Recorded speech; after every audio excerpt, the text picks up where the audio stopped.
Hey, what's up? I am Michael O'Toole, and thank you for checking out Experimentally Ill, the movie 4, with some experimental work by myself, our good friend, the video artist out of Los Angeles, Lawrence Hollie, some stuff from me, some stuff from our artist friend D.L. Polanski, also the great punk rocker out of Los Angeles, KJ, aka Scarletto. You'll see her on the screen tonight. Also some poetry from the late, great Mick Cusimano, who is a great friend of ours. Hey, on with the Ah, old Hollywood, the golden age of Hollywood in the 1930s and 40s. Whatever happened to those great films that gave us the great American values that got us through our toughest times as a country? Whatever happened to visionaries like Louis B. Mayer, who pushed drugs onto children in his employ, like Mickey Rooney and Judy Garland? Whatever happened to the good old casting couch when men were men and women were made to perform sexually in order to make a living? Those were the good old days of this country. Those values that we've turned aside today in favor of feminism, treating minorities with decency. Where did we go wrong? But anyway, the old Hollywood. Glamour, glitter, schlock, whatever it was they did it great.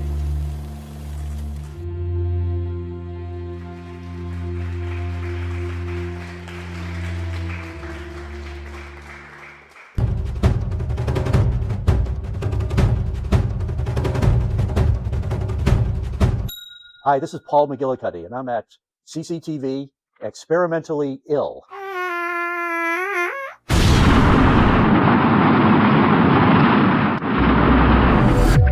And in time, Paul reached the outer reaches of our galaxy, traveling to places that most men can only dream of.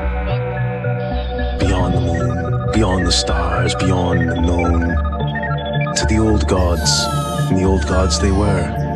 And Paul dwelt among them, until the time came when he found himself within their ranks.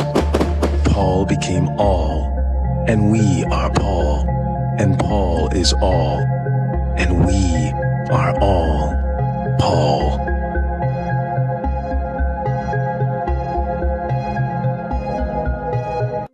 In my darkest times, to continue to create in the face of worry, in the face of concern, in the face of mounting obstacles, to continue to be a creator rather than a destroyer, rather than just a spectator. I was trying to be a creator, and perhaps I could improve my circumstances this way, whereas in other ways I felt fatigued, I felt sidelined, I was depressed, I was this and that, I was overeating, I was undereating, I was dehydrated, I was low on ideas, I was low on energy, I was just low, man. And so I wasn't one of those people who just wanted to get high and forget it all.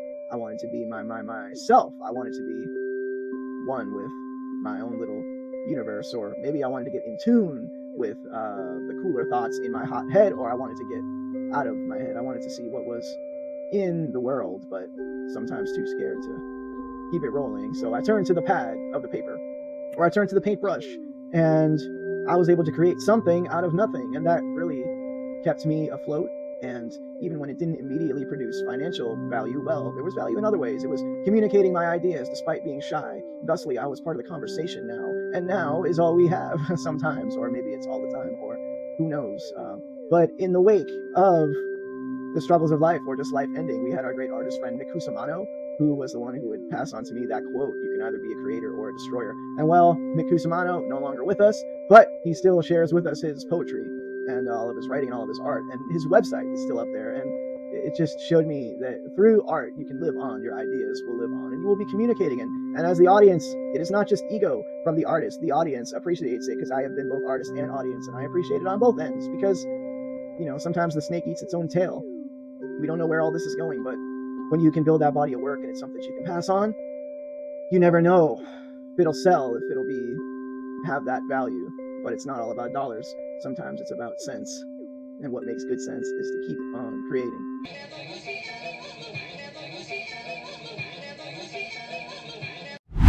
I think people in general have a problem with the concept of things happening right now, right in the present. They act like the present is not a vital part of their lives. Live in the now! They're living for the future. And that's why a lot of things don't get done, and they think they're going to do them later.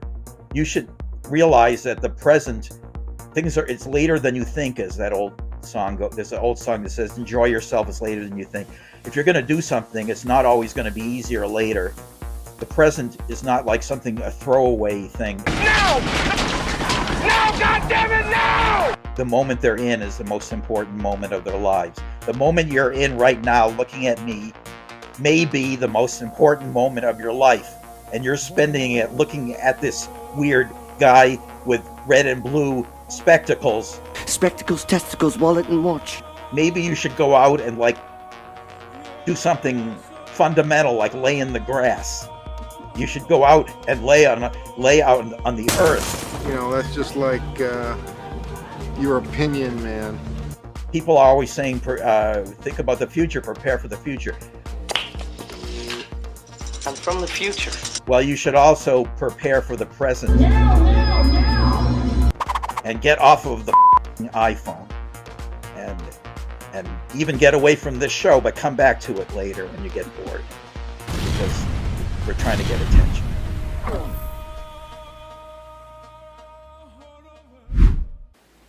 Medieval kings kept jesters in their courts. Mocking the nobles was a jester's favorite sport. When a jester suggested a knight slept in a queen's bed, he better make the court laugh, or it's off with his head. Clowns on the left, clowns on the right, clowns waking up in the middle of the night. Mabel Norman rolls her hips, Fatty Arbuckle rolls his eyes. Fatty's getting married, and Mabel is his bride. But a crook grabs a wedding cake, Keystone cops are in pursuit. They catch him in an alley, gobbling the loot. Step right up, the circus is in town, Crappy's artist, tigers, and a jolly old clown. The human cannonball is sick, so he's stuffed on the barrel. He's shot through the air like a disjointed sparrow. He lands in a corner where the curtain is hung. Unfortunately, it's a pile of elephant dung. Clowns on the left, clowns on the right, clowns waking up in the middle of the night. My name is KJ, and this is my panda. The story about me and Panda is honestly crazy. She's 12. She honestly just turned 12 like 2 days ago. We've been together for 11 years. I got her. I was dating this really shitty dude that pretended he was in the military, but wasn't. He wanted a chihuahua because his mom had chihuahuas. A Panda, I found her and I was like, she's the cutest thing in the world. She just looks so cute. I knew she was the one. We drove to Iowa from Minnesota to get her. Yo, he got super jealous. He was like, you love the dog more than me. And even though I used to always let people walk all over me, I was like, yo, you know what? Honestly, yes. I used to take all the shit from people. I had no worth, right? No self-value. And I met little Panda, man. She gave me so much love. But yeah, this dude was jealous of her. But in a lot of ways, she gave me the strength to not take nearly as much shit or let people, try to always need to find love from shitty dudes.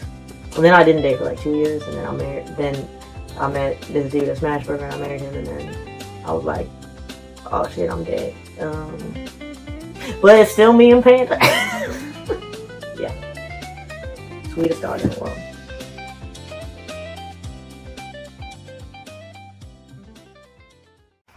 Paul, help me! Paul! Wasting away. Paul! Paul, where are you, Paul? Paul, help me! Slip on will dry. I need to find Paul. Where is Paul? Paul! Paul! Oh, hell yeah, now we're talking.